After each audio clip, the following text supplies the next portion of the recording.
Hello, beloved survivors. This week we are offering up a replay of our interview with Charlene Carruthers, who we believe is one of the many electoral geniuses in Black feminist organizing today. Enjoy, learn, pass on what you learn. Vote. I'm Autumn Brown, a queer science fiction writer, a theologian, a mother of dragons, and a healing justice facilitator for social movements, living in Minneapolis, Minnesota. Wow, I don't think it's ever been lauded in such a way. Yeah. And I am Adrienne Marie Brown, author of Emergent Strategy and Pleasure Activism and the forthcoming yet-to-be-named book about facilitation and mediation. Damn, I thought you were about to say the name. Yeah, no, why would I do that? I need to copyright or copyleft or I need to make sure it's officially mine before I tell people. Copyleft it. But that's not all that you should know about me. I also live in Detroit. And I am T-minus 2 months away from my sabbatical. Yay. And this is our podcast, How to Survive the End of the World. We've been on break, and so this is our first show back where we're actually talking to each other in real time and have a guest. So I'm excited for what this is going to feel like. You know, It's like a whole different world. The dust and the rust falls away. And today we have someone who is extremely, extremely exciting to have as a guest on any show, but especially on this show right now. Her name is Charlene Carruthers. She maybe is still best known for her leadership at the Black Youth Project 100, but is also the author of the book Unapologetic, which came out last year and which she has been touring and being super famous around, and is actually creating a whole ass school in Chicago and some other things. So we are excited to get to speak with you. And I want to let people know on the front end that the reason we wanted to talk to you is because we are entering election season again. And I remember you during the last election being like, why do I have to care about this? I'm not going to. And then I remember after the election, you being like, I think I would have done that differently if I had it to do over again. And I want to approach it differently coming into this next election. And I'm in the place where I'm like, I really don't want to care about this election yet. Like, I don't think I should have to care until a couple of months beforehand. But so I want to have you on to talk with us about how are you going about caring this time?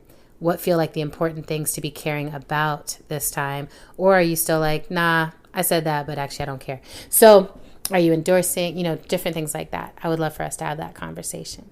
Autumn, anything to add on the intro part?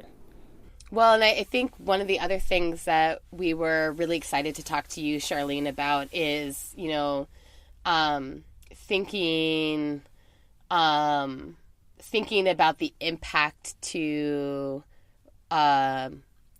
local political and movement work, or I should say the impact to other movement and political work, whether locally or nationally, by the election cycles, because right, like we are nearing, local elections for many communities. There are local elections coming, in addition to the fact that we're in the ramp up to the next national election cycle, but all of the entire cycle has such a sustained and multi-varied impact to the other kinds of movement work that we're doing. And so that was another one of the pieces that we wanted to hear some of your best thinking about, like how do you see the impact, and also what is your advice to organizers for how we mitigate the impact of the election cycle to the other movement work that we're doing. And then I personally have been very, very checked out of the political process because of things that have been going on in my life over the last year. And so I'm really excited to be coming into this conversation as someone who really has not been paying attention to what's happening, actually. Like I feel as though I'll be having this conversation as though I was someone who was lost on a desert island for the last 9 months and just got back to the U.S. And I'm like, I have to relearn how to cook and also elections. So yeah, I'm really curious to hear to be in this conversation from that perspective. So, Charlene, we introduced you. If you were to introduce yourself today in this moment, what would you want people to know about you? What feel like the important things, right, in this current time? Oh, wow. No one Yeah. ever asked me to introduce myself in any of the 50,000 conversations I've been in I don't know how many years. And so I don't know how I feel about this question, but I'm going to rock with it because I am very happy to be on, like, in conversation with y'all. Y'all are Aw. amazing and dope and just all the things.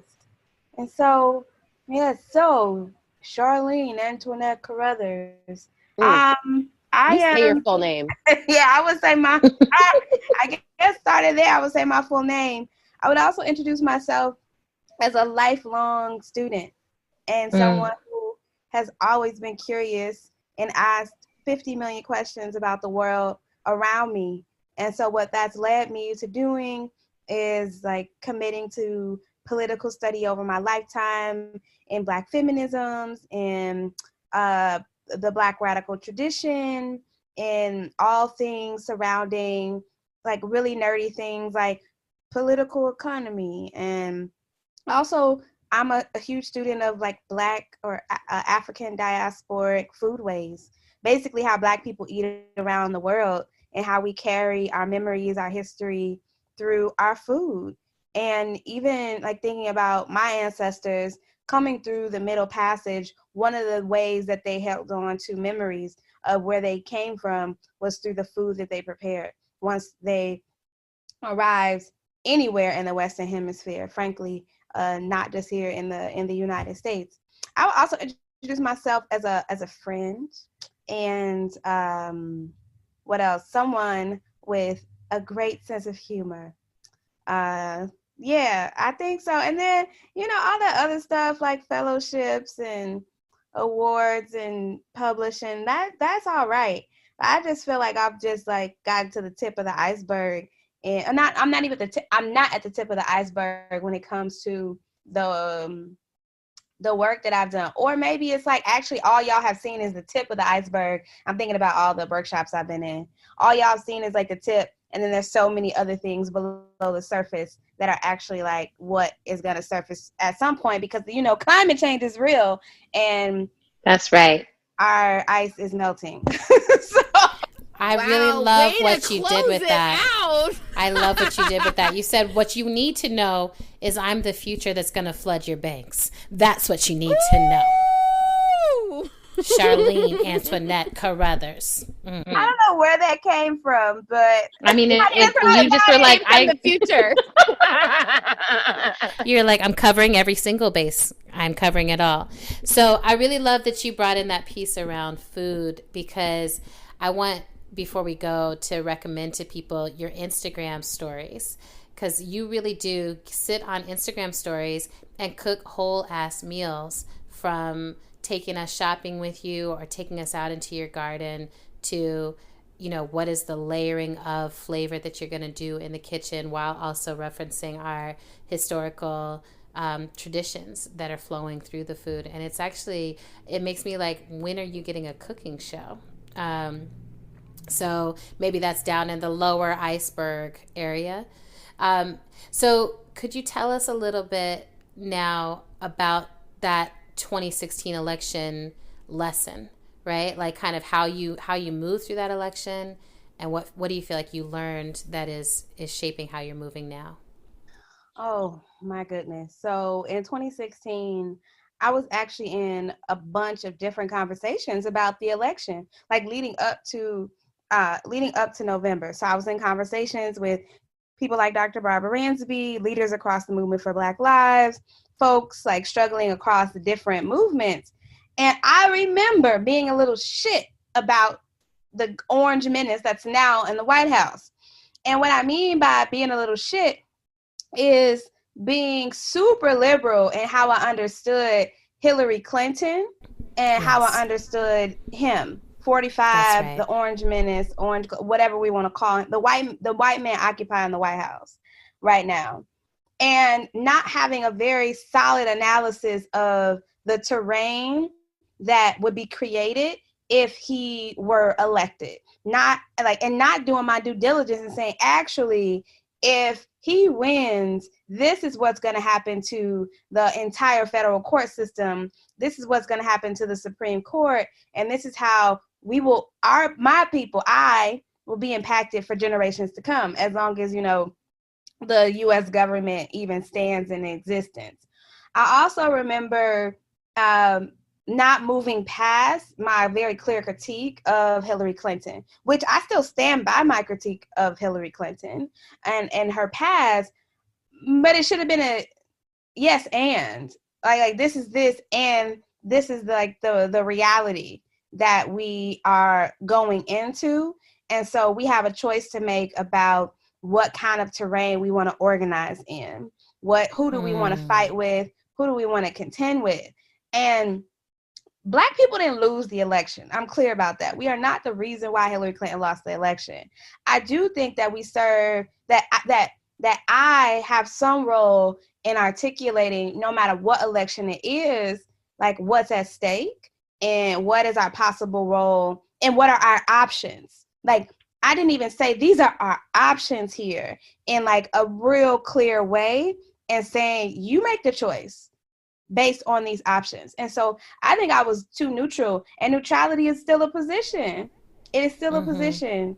And yeah, that's what I really learned from 2016, and that moving even beyond 2016 into the midterms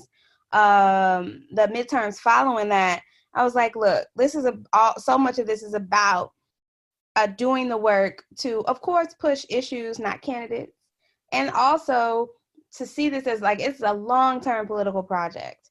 I'm not too comfortable with always like applying harm reduction language to this political shit. I think sometimes it's overused and it's misused. It's misapplied, I think sometimes. But I do think that there's something to saying, what kind of blows do we not want to take? Charlene, can you slow down right there? There's two things in what you said that I just want you to like shine a little bit more light on. When you say, I was too liberal about this, can you just break that down for folks? So like, here's what I mean when I say that, because I think it's become a really helpful shorthand inside of movements to be able to reference like that whole framework. And then the other piece is about what you just said, right? It's just sort of like, oh, how did you know? How did you measure? Yeah. Mm-hmm.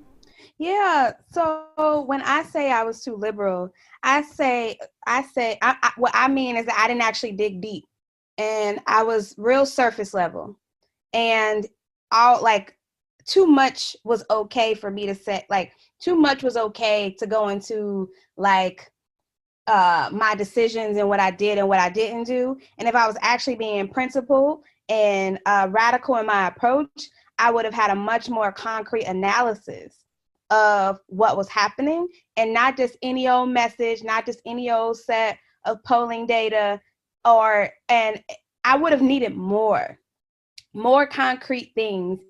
And liberalism, I think, as I understand it, it allows for too much. It doesn't have very clear boundaries.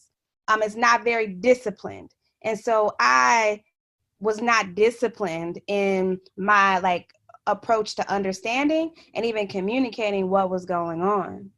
And so I hope that's more concrete. I think the last part is most important about being disciplined.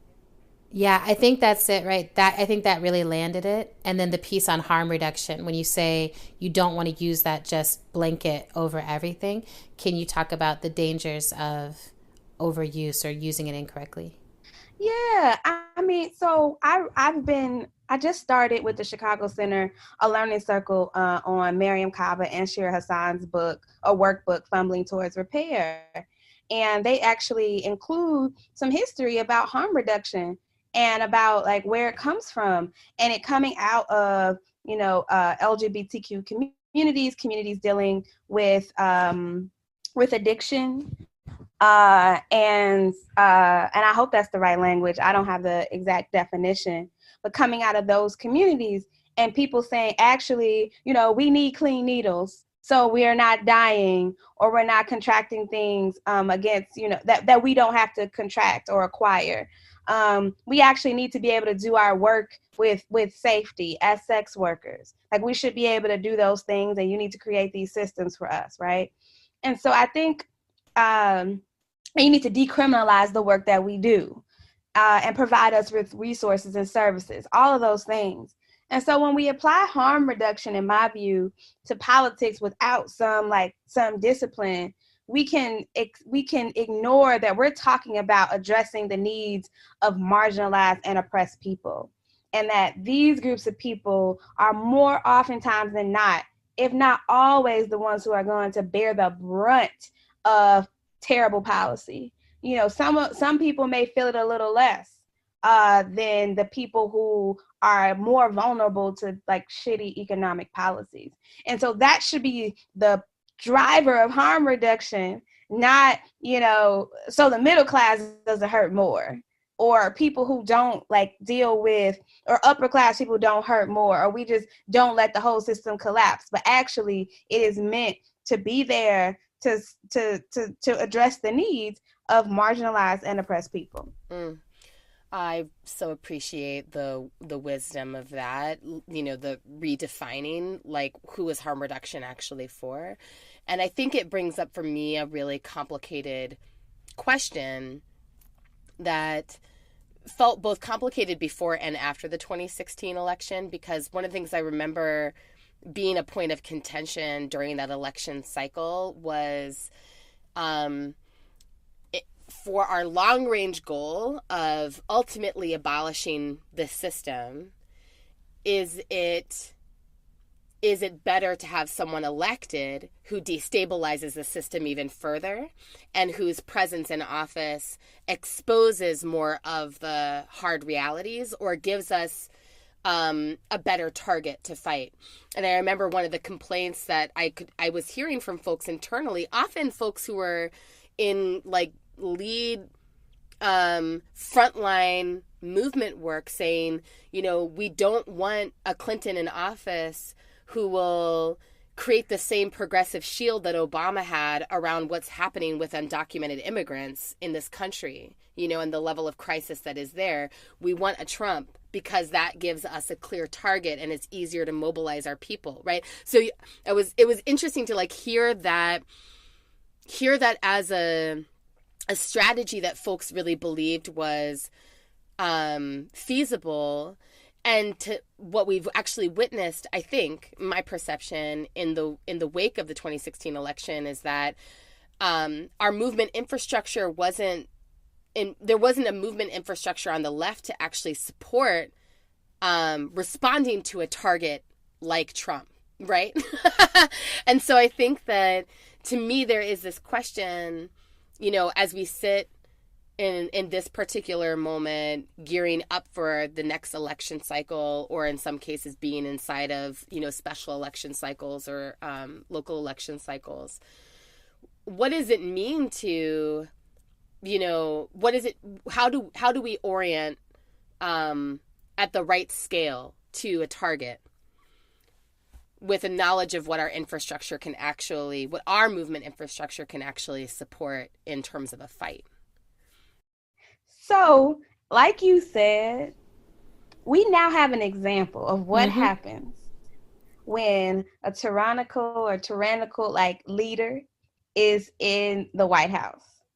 And we now have enough information to gauge actually how will movement react to it. What will happen? How will people be impacted? And so I'm most interested now in okay, so this thing has happened. What have y'all learned from this argument that actually we need a terrible person in office so that everybody can get up off of their asses and organize? So now we have enough evidence to point towards what could happen, whatever it is, no longer just a hypothetical thing. So I actually didn't agree with that approach in 2016, that actually maybe we do just need someone. We need specifically Trump in office so that people can be jarred, or we having Hillary Clinton in office won't do the thing that we need to happen in this moment. And I believe that we have to ask the questions again, like who will be impacted if this person is elected? And I think that point of view, if people are still saying that, I hope people are not still saying that. I feel that position is short-sighted, because as you said, I agree, I don't think we have the movement infrastructure to adequately combat the things that this administration has put forth. Like, where was the judiciary strategy? Where was the plan for that? Where was the plan, save, a few organizations, to completely block him and his administration from appointing people to the Supreme Court? Where was the plan for that? And I'm not saying that nobody thought about it, but it is clear that it was insufficient, and something that is tied to the Democrats that are in office. And a lot of it is tied to the Democrats that are in office. So I just been learning more and more about that. Who anticipated that they would strike transgender people from like all language on the CDC website or the Center for Disease Control website? Who predicted that? Who predicted the assaults on LGBTQ students in schools? Who predicted that? And I'm not saying nobody did, because I actually do know of at least one far left formation that endorsed Hillary Clinton, because they had an assessment of what was possible. So there were some people who absolutely got it. For sure. Wasn't me. It was not me. And so I now that unfortunately some people have had to feel that boot on their neck more harshly than others. Where was the plan to, for the crisis at the U.S.-Mexico border? Where were all these and I think some of it was grandstanding, and some of it was like being liberal and not being disciplined enough to go through a rigorous assessment. And I include myself in that, again, not being disciplined enough and not having a rigorous enough assessment. Because where we can go from here now, is in the vein of what I've been like learning from Amelia Cabral, and saying that we have to be real clear about the reality. Like, where are we now? Not like, let's get grounded in reality, not like what we feel is what it is, but let's get a real grounded assessment of what is happening right now, the concrete like conditions that we're within. And we are, yes, still under capitalism. We are, still under capitalism. We are, still under the electoral college, all this stuff. Like, you still have to raise hundreds of millions of dollars to be president. Well, so I want to ask you about that. There's so much humility, Charlene, in what you're saying and how you're showing up in it, right? That it was like, this was not happening, and also I was not doing it. And I share that, that I was like, this is not my thing. I did electoral organizing in my 20s. I understand that, there's some need to engage in it as a protection device, but generally that's not where I want to put most of my political energy in life. And we had Toshi Reagan on the show, and she made such a beautiful case for the responsibility of adults in this time is actually to be the ones who are like, I'm going to show up and vote strategically to make more room for young people who may or may not have the analysis yet to do that, who may be like, I'm just taking to the streets. Fuck this. It's all falling apart. This is the time. Because I remember that phase of my activism too, when I was like, this is the moment. It's all about to fall down. And you do show up a different way, and you participate a different way when you're like, this is it right now, and then there's a different way as you get older and you start to feel like, oh, I've lived through several moments where it felt like this is the moment. And what is starting to become more important to me is generating movements that can sustain through the ebbs and flows of different kinds of energies, different kinds of focus, right? And both the electoral and non-electoral, right? Because I feel like we're in the ebb and flow of that now, like every 4 years, every 2 years. All the attention drains out of everything else that we're working on into elections, and then trickles back, and then drains, and then trickles back. And what I'm seeing right now is our movement leaders not only are struggling to have the capacity to meet the fights that are coming down every single day on a different front line, but struggling just to keep themselves together, right? Like everyone is going through health crises, relationship crises, organizational crises, like familial crises. Like we are barely making it through this brush with fascism. And so I'm like, to me, this moment of turning and facing electoral strategy from a reality-based perspective is about acknowledging and being humble about where we are and where we need to get to, right? We need to get ourselves to a state where we can actually sustain what we're doing as movement, and then figure out how do we radicalize inside of that container, with a more stable foundation. And that's been hard for me to admit, because I'm like, capitalism must fall now, there's a huge part of me that is like, that's happening. And also, while it happens, our movements need to be growing, and we've been shrinking in a lot of ways because we're running out of steam, we're running out of fight, we're running out of energy, and the onslaughts are so fast. So I kind of want to ask you, when did you pivot and how, right? How did you get from where you were in 2016 to where you are now? And what does that pivot look like in action? Like, what are you doing differently this time around? Wow. I'm probably thinking about this because I've done some generative somatics work with you, but the first thing that comes to mind is a two-step that you all teach us. That's right. And being able to breathe through change and know that change and transition, Octavia Butler teaches us as well. Like, these things are always happening. And then making a choice, like an informed choice, a fully informed choice about how I want to move through those changes and those transitions.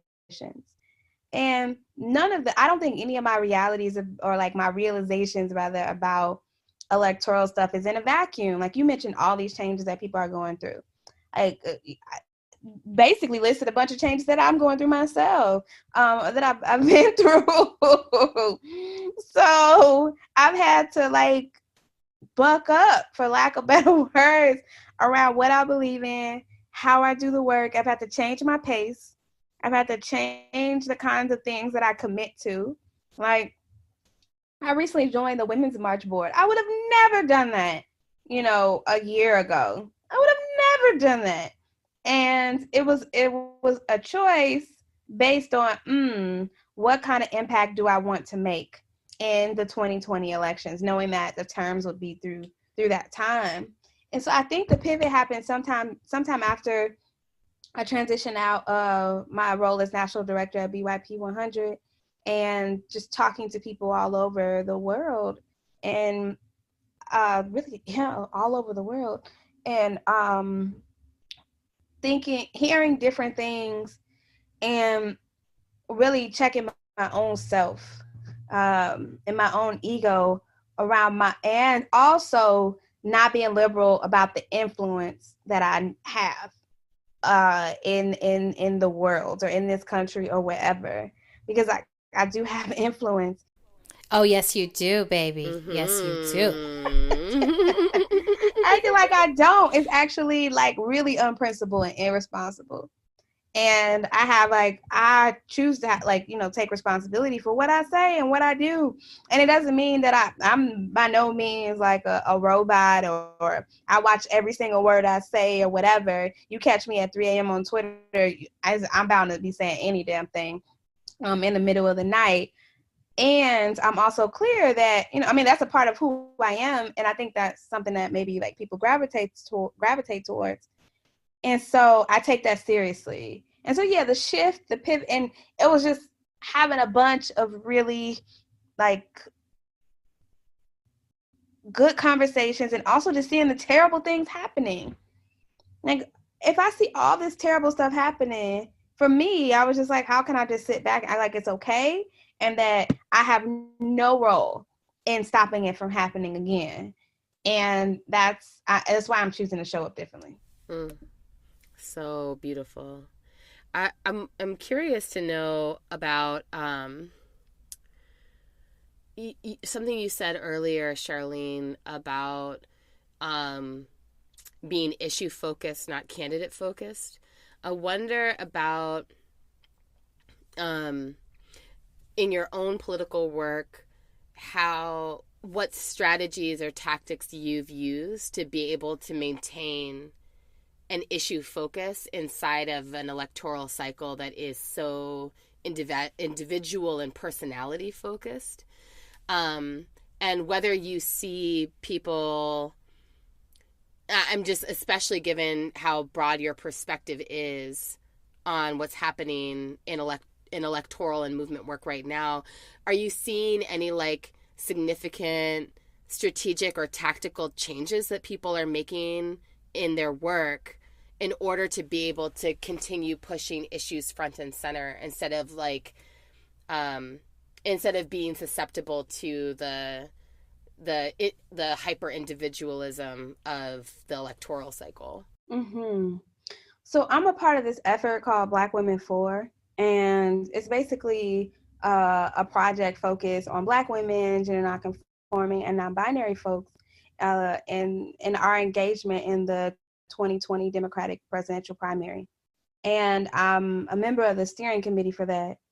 And what I feel really confident in saying is that our earliest conversations were about what do we want from anybody, and who is going to actually be best positioned to move on the things that we want to see happen.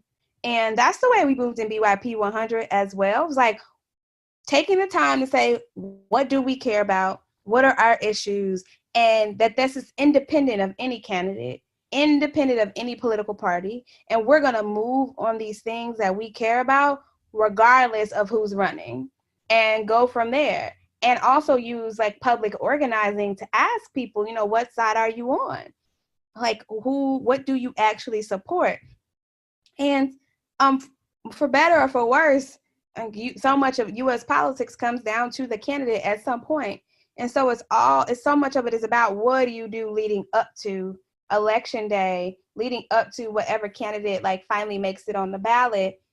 What is happening in order to move that person towards the agenda that I have as a part of a broader group, which is another really important piece. It can't just be about Charlene, my single set of issues that I care about. There's only a certain kind of power there, and it's very limited. The power really comes when it's organized with larger groups of people, and it's clearly defined and has a clear set of values and a clear set of demands. That's where so much of the power comes from. And I do plan to like publicly support a candidate, but I'm not gonna.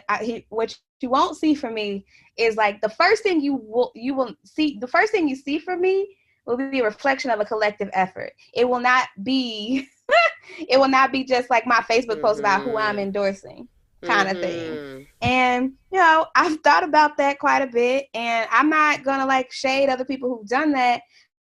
And it's important for me that how I express who I support is always seen in relationship to something that's bigger than me as an individual. And that goes back to my organizer values. And it's also when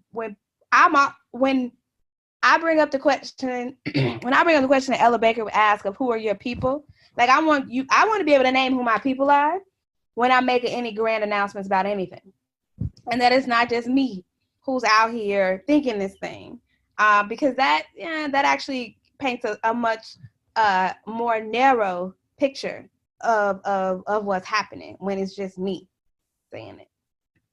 I really, really appreciate that, because I definitely have been in the I saw Roxane Gay came out supporting Elizabeth Warren, and I was like, how you do that? Maybe I should just do that. I've also been in this question, like, how do I responsibly use my influence?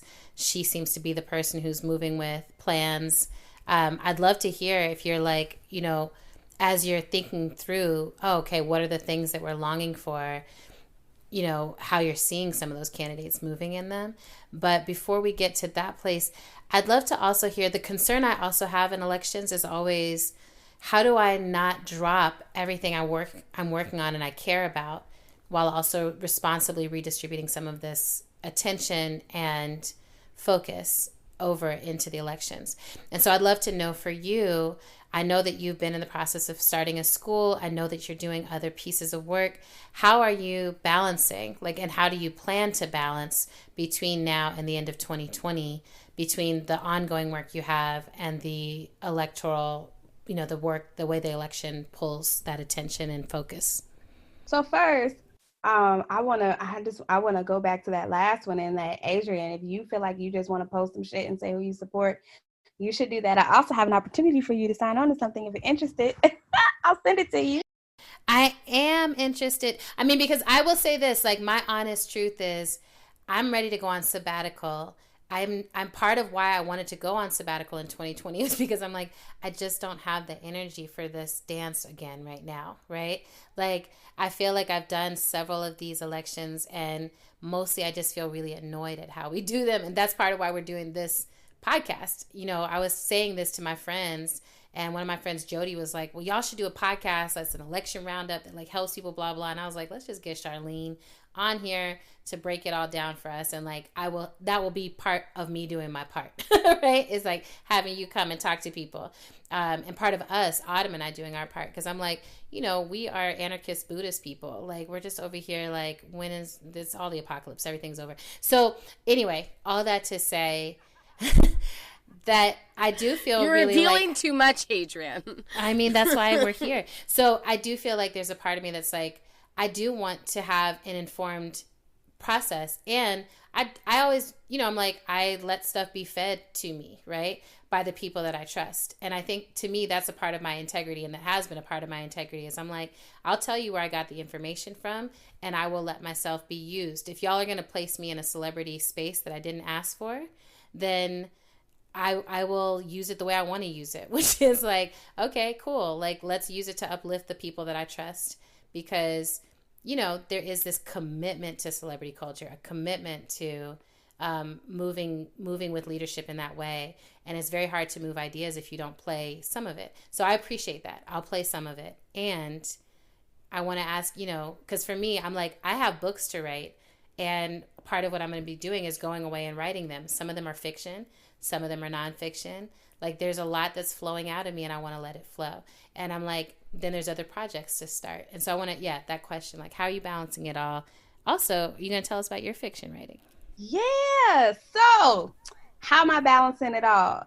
I have the amount of time that I spend on the electoral stuff is spread out. And I try to make only so many commitments. And so the Black Women for stuff that I'm doing, I co-hosted a meetup here in Chicago. We have our steering committee calls on a regular basis, but I'm not knocking on doors. I'm not making phone calls. I'm not anybody's surrogate or any campaign. And I could be doing those things. And those are all things that I think people should absolutely do. And I will do them closer to election day. That's when I will do those things. And so my pace for the electoral stuff right now is super slow. It's not all consuming of my time. I do have other things going on. Building the Chicago Center. We have been hosting programming for the past several months now, since we opened in June. And also my writing, I'm on the hook right now for 2 articles that I have to get out the door in the next couple of weeks. And then I'm working on a novel. And that is the novel is a part of, getting my creative self out in the world in a different way than I have before. And also doing political work in a different way. Because everything I write is going to be political. There's no such thing as I'm not going to do anything that's apolitical. And so I was thinking through how else can I reach people that and do this work in a way that doesn't hit them on the head a straight up political article. And I think that I will be able to reach a much broader audience and different people through fiction writing. And so the story that I'm working on right now is what can I say? It's of course based here in Chicago. It is about Black mothers and daughters and Black people. And it is about working to tell a more complete story about Black people's lives in the 80s and the 90s. And all the things that were happening in that, not all the things, but a lot of things that were happening in that time period. And so I've been really happy with like creating these goals for myself and basically competing with myself to reach like word count goals. Like today I have like 800 more words to write so I can reach my goal. And it's the way my brain works really well in doing stuff like that and setting goals and feeling really accomplished. And it's like my accomplishment. It's not some staff or membership or like client that I'm working for or anything like that. Like right now, I am my only like judge in this.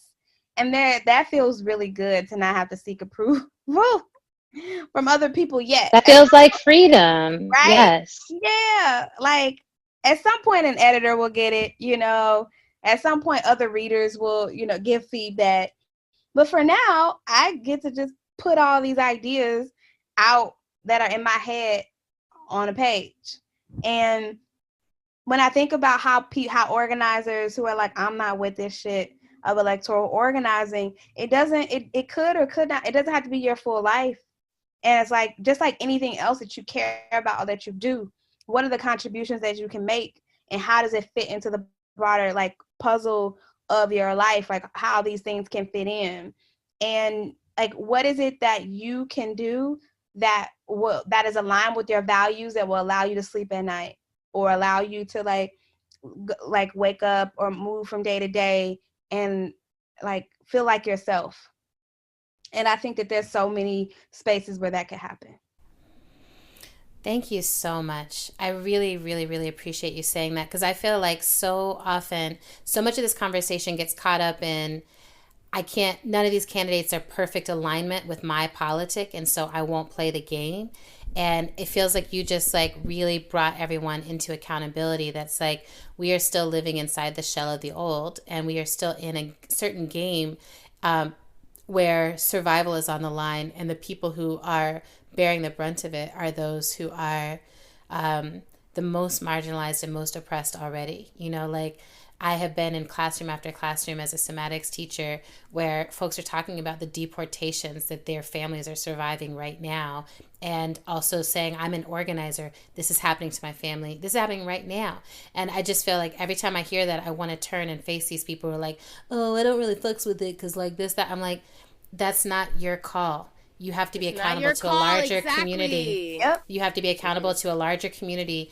And I think Toshi said that well too, but it's just like the electoral process is not where that should not be the extent of your personal political engagement. It should just be, this is one of the many tactics we're using to cover our folks so that we can actually be moving radical policy further along. So thank you so much. You're so brilliant. I'm so excited about this novel. And I know the graphic novel and the movie and everything else is going to be flowing out of you for Chicago. I'm so excited about this school, the Chicago Center, and just watching you step into further and further leadership and unveil more and more of the ice that is coming to us for you. Ice as water. Ice as water flowing everywhere. Charlene is the best. Folks can find me at charlenecarruthers.com. You can find the Chicago Center for Leadership and Transformation at wearecclt.org. Thanks for listening to our show. You can make a sustaining donation to our show by visiting our page at patreon.com/endoftheworldshow. Another incredibly helpful thing you can do to help our show sustain itself is to write us a review on Apple Podcasts. If you're an iPhone person, I was just reading them, and those reviews were giving me my life, so thank you. People really love us. Jeez. I know. So cute. Amazing. If you enjoyed this taste of Charlene, please make sure you follow up with her in all the ways that you can. And we want to thank our producer. How to Survive the End of the World is produced and edited by the incomparable Big Daddy, Zach Rosen. Music for today's show comes from Tunde Alaniran and Mother Cyborg. And also buy Charlene's book, Unapologetic, wherever books are sold. Oh, Charlene, wait. We do this thing called Easter eggs where we give the listeners like one more little droplet of something. Is there something in pop culture that you have been consuming that you just want to put us up on? Ooh, I mean, okay, so yeah, I am a Chicago supremacist. If anybody who knows me probably knows this. I did not see that coming. Right? Ah, surprise. Well, we have some of the dopest artists, writers, and thinkers in this city. And Jamila Woods is one of my favorites. I haven't listened to her album yet. I listen to it almost daily. And people should totally check Jamila Woods out. She's touring all the time. And yeah, she's super dope. And she's a nice person in real life. And even if she weren't a nice person, still listen to her music. That's right. Mean people deserve love too. Thank you so much, Charlene.